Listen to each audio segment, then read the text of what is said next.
هذا بيان للناس وهدى وموعظة للمتقين۔ یہ قرآن لوگوں کے لیے واضح بیان ہے اور ہدایت ہے اور پرہیزگاروں کے لیے نصیحت ہے۔ الحمدللہ الذی کفا والسلام علی عبادہ الذین اصطفیٰ۔ اعوذ باللہ من الشیطان الرجیم، بسم اللہ الرحمن الرحیم۔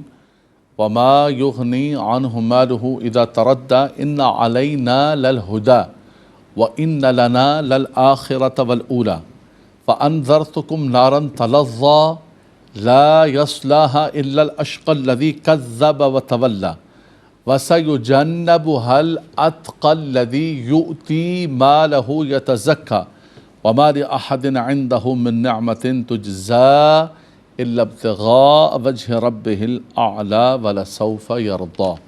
صدق اللہ مولانا العظیم۔ اللہم صلی علی سیدنا مولانا محمد وعلی سیدنا مولانا محمد وبارک وسلم صلی علیہ۔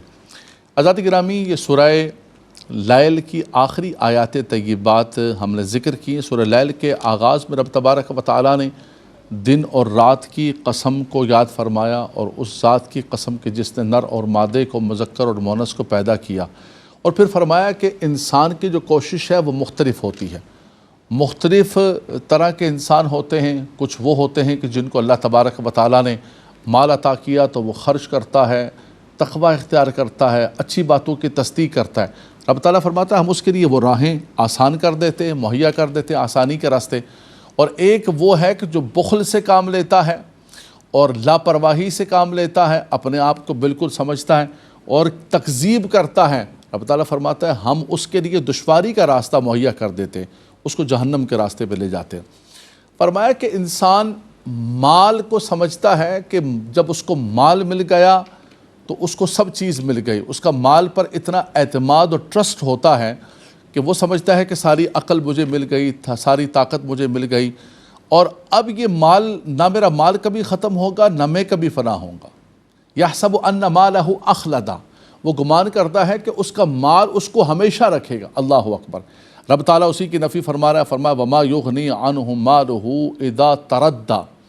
فرمایا کہ جب اس کو گڑھے کے اندر ڈالا جائے گا اور جب اس کو جہنم کے اندر داخل کیا جائے گا تو اس کا مال اس کو کوئی فائدہ نہیں دے گا اور اس کا مال اس کو نہیں بچا سکے گا۔ یہ حضرات گرامی قرآنی ہدایات ہے۔ اللہ اکبر، اللہ اکبر۔ فرمایا کہ ان علینا للہدی وان لنا للآخرۃ والأولی، بے شک سیدھا راستہ دینا یہ ہمارا کام ہے۔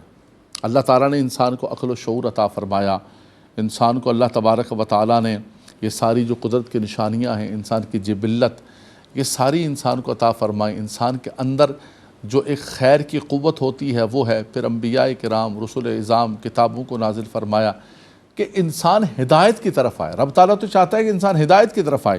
ان علینا للہدی، بے شک سیدھا راستہ دکھانا یہ ہمارے ذمہ کرم پر ہے۔ رب تعالیٰ نے اس کے سارے وہ وسائل اور ساری چیزیں عطا فرمائیں، اور فرمایا وَإِنَّ لَنَا لَلْآخِرَةَ وَالْأُولَى، بے شک آخرت اور دنیا سب ہماری ہے۔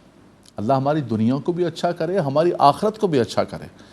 یہ جو ہم کہتے ہیں کہ نہیں یار یہ دنیا دار ہو گیا، مراد یہ ہے کہ یہ آخرت کو بھلا بیٹھا، ورنہ دنیا بھی اللہ تبارک و تعالی فَإِذَا قُضِيَتِ الصَّلَاةُ فَانتَشِرُوا فِي الْأَرْضِ وَابْتَغُوا مِنْ فَضْلِ اللَّهِ، رزق حلال کو فضل اللہ سے تعبیر کیا۔ وَآخَرُونَ يَضْرِبُونَ فِي الْأَرْضِ يَبْتَغُونَ مِنْ فَضْلِ اللَّهِ، فرمایا وہ سفر کرتے ہیں، اللہ کا فضل تلاش کرتے ہیں۔ یعنی اللہ نے دیکھیں روزی کو، رزق حلال کو فضل اللہ سے تعبیر کیا۔ اللہ اکبر۔ ربنا آتنا فی الدنیا حسنہ وفی الآخرۃ حسنہ وقنا عذاب النار ان لنا للآخرۃ والأولی، بے شک دنیا و آخرت کے ہم ہی مالک ہیں۔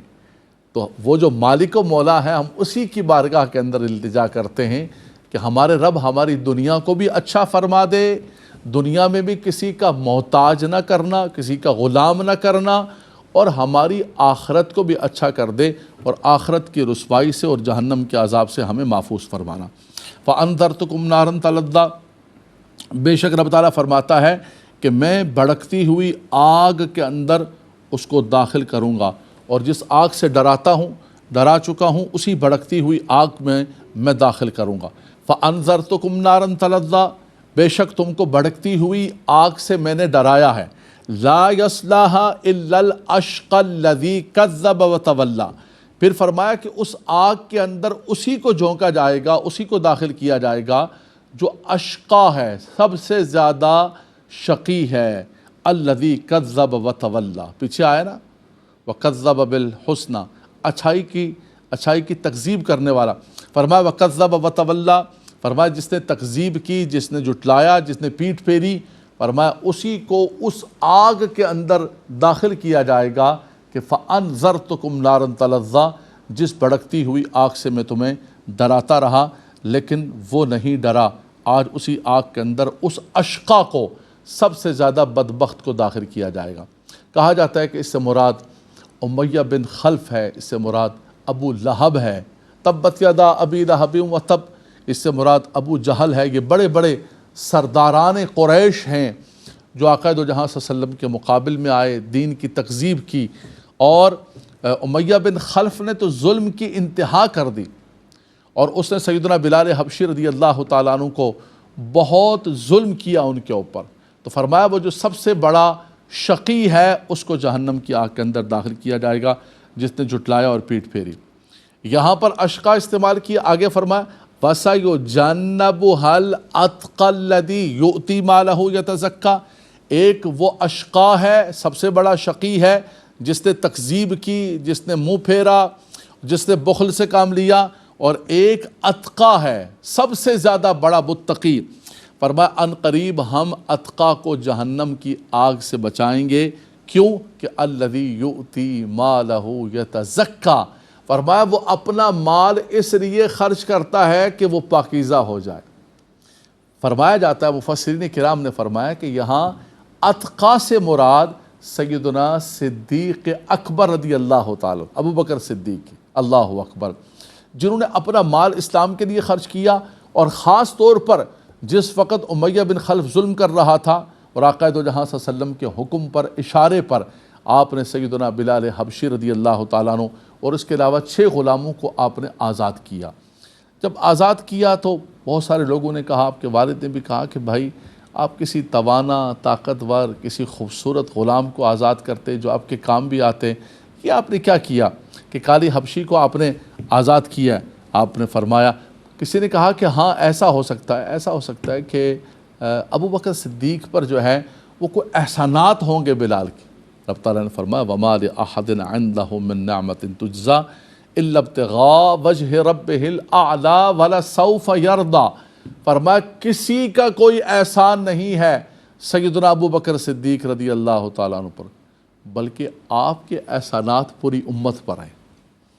پوری امت جو ہے آپ کے احسانات کا اقرار کرتی ہے جو آپ نے اسلام کے لیے، اسلام کی تائید کے لیے آقا دو جہاں صلی اللہ علیہ وسلم کے لیے وَمَا لِأَحَدٍ عِنْدَهُ مِن نِعْمَةٍ تُجْزَىٰ، فرمایا کہ اس پر کسی کا کوئی دنیاوی احسان نہیں ہے کہ جس کا بدلہ دینے کے لیے یہ کام کیا۔ ہاں یہ کام کیوں کیا ہے میرا رب گواہی دے رہا ہے، إِلَّا ابْتِغَاءَ وَجْهِ رَبِّهِ الْأَعْلَىٰ وَلَسَوْفَ يَرْضَىٰ، فرمایا اپنے اعلیٰ رب کی رضا کو حاصل کرنے کے لیے، خوشنودی کے لیے، ان کا کوئی اور مقصد نہیں، کوئی دکھلاوا نہیں، کوئی ریاکاری نہیں، کوئی دنیاوی منفعت نہیں، کسی نعمت کا، کسی احسان کا بدلہ نہیں، بس ایک بات کہ میرا رب مجھ سے راضی ہو جائے، وَلَسَوْفَ يَرْضَىٰ، اور ان قریب ان کا رب ان سے راضی ہو جائے گا۔ اور اس نے اعلان کر دیا رضی اللہ عنہم ورضوا عنہ، اللہ ان سے راضی ہو گیا، ماضی کا صیغہ ہے، اور وہ اللہ سے راضی ہو گئے، وَأَرْضَىٰ عَنْهُ، اللہ تبارک و تعالیٰ ان کو ان سے راضی کرے۔ السابقون الاولون من المہاجرین والانصار والذین اتبعوہم بإحسان رضی اللہ عنہم ورضوا عنہ، اور سابقون الاولون کا جو مصداق اتم ہے وہ سیدنا ابو بکر صدیق رضی اللہ تعالیٰ عنہ کی ذات ببرکات ہے، جو سب سے پہلے ایمان لانے والے، ہجرت کی رات آقا دو جہاں صلی اللہ علیہ وسلم غار کے اندر اپنی جان حضور پر قربان کرنے والے، اپنی جان کو داؤ پہ لگا دیا، جان تو وار چکے، اللہ اکبر، حضور کو کندھوں پر، نبوت کو کندھوں پر اٹھا کر اوپر لے گئے، اور پھر ہجرت کے سفر کے اندر اب بار بار حضور کے سامنے آتے، پھر مدینہ منورہ شریف پہنچے، زندگی بھر حضور علیہ السلام کے آس پاس رہے۔ مولا کائنات علی المرتضیٰ کرم اللہ تعالیٰ وجہ کریم فرماتے ہیں کہ لوگ مجھے کہتے ہیں میں بہت بہادر ہوں، فرمایا بدر کی رات میں نے دیکھا کہ حضور کے لیے ہم نے ایک عریش تیار کیا اور فیصلہ یہ ہوا کہ اس کی حفاظت کون، حضور کی حفاظت کے لیے کون کھڑا ہوگا؟ فرمایا ہم ابھی سوچ رہے تھے کہ ابو بکر نے ہاتھ اٹھا لیا، میں حضور کی حفاظت کروں گا، میں حضور کی حفاظت۔ فرمایا اللہ اکبر، میں اس دن دیکھا کہ ابو بکر سے بڑھ کر کوئی بہادر نہیں ہے، ابو بکر سے بڑھ کر کوئی متقی نہیں ہے، ابو بکر سے بڑھ کر دین کے اندر سبقت لے جانے والا، خرچ میں سبقت لے جانے والا، اپنا تن من دھن قربان کرنے والا اور کوئی نہیں۔ اللہ اکبر۔ اسی لیے آقا دو جہاں صلی اللہ تعالیٰ علیہ وسلم نے اپنی حیات طیبہ کے اندر اپنے مصلی پر کھڑا کیا، مرو ابا بکر فلیصلی بالناس، ابو بکر سے کہو کہ لوگوں کو نماز پڑھائے، لوگوں کو نماز پڑھائے۔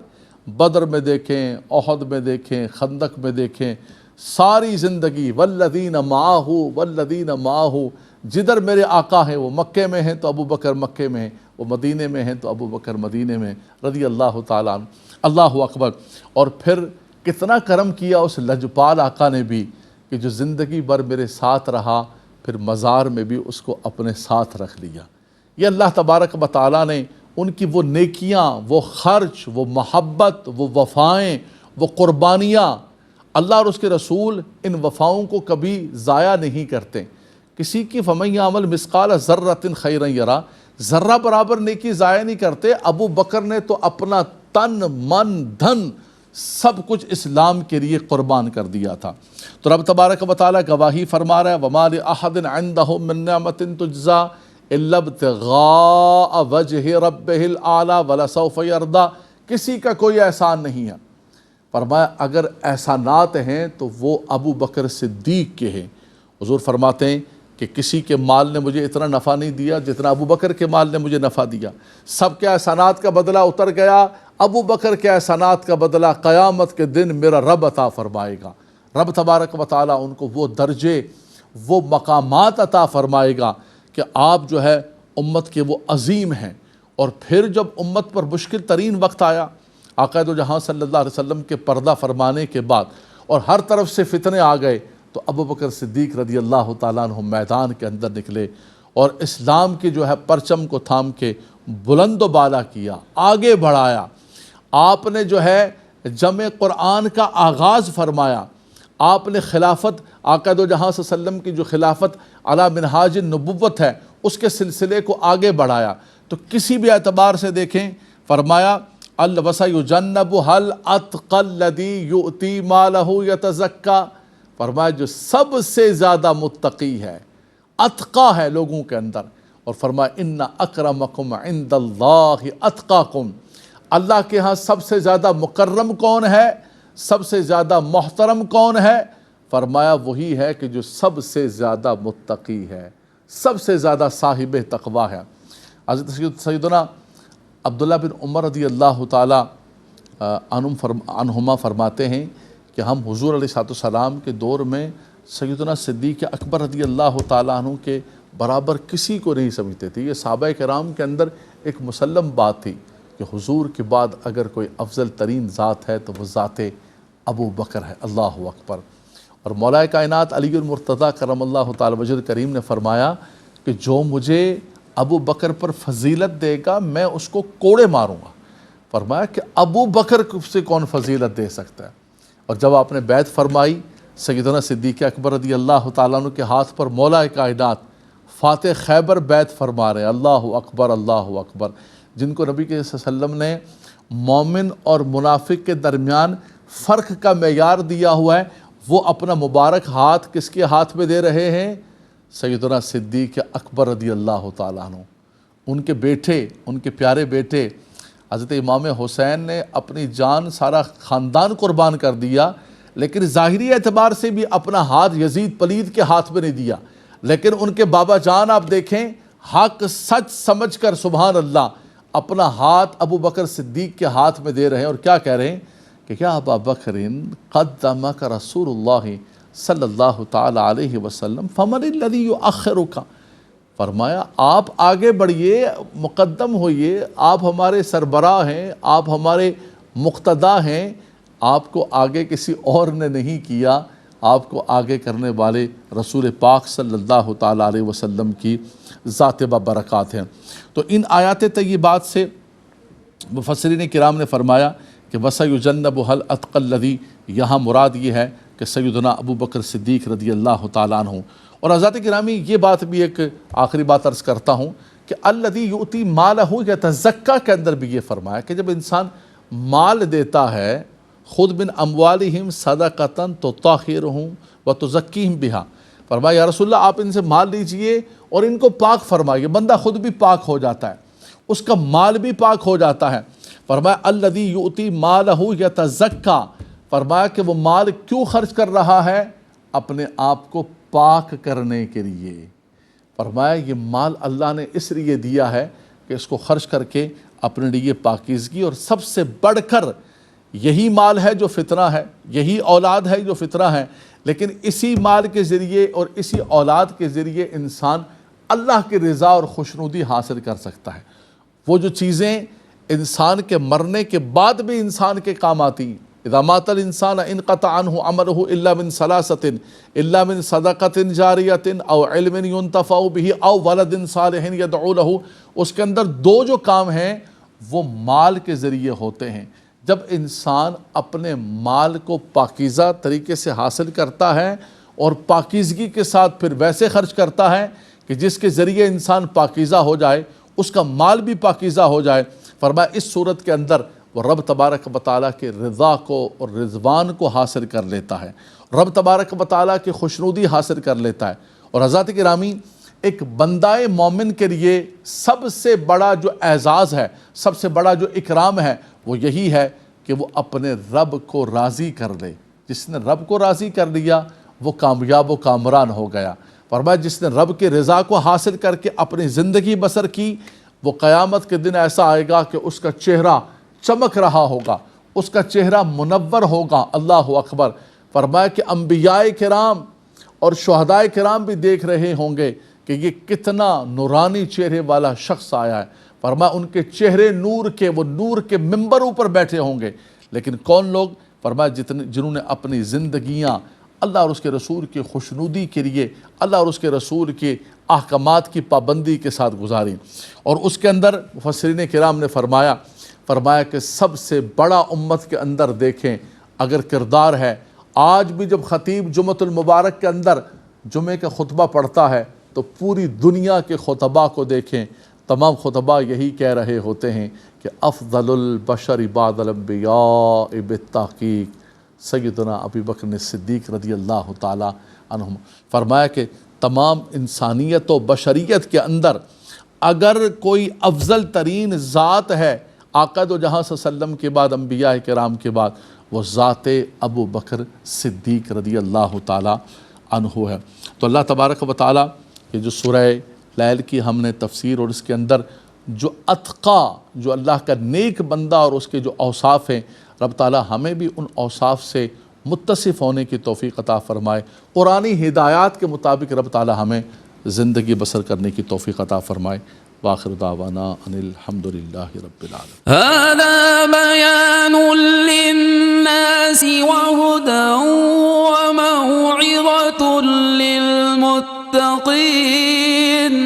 یہ قرآن لوگوں کے لیے واضح بیان ہے اور ہدایت ہے اور پرہیزگاروں کے لیے نصیحت ہے۔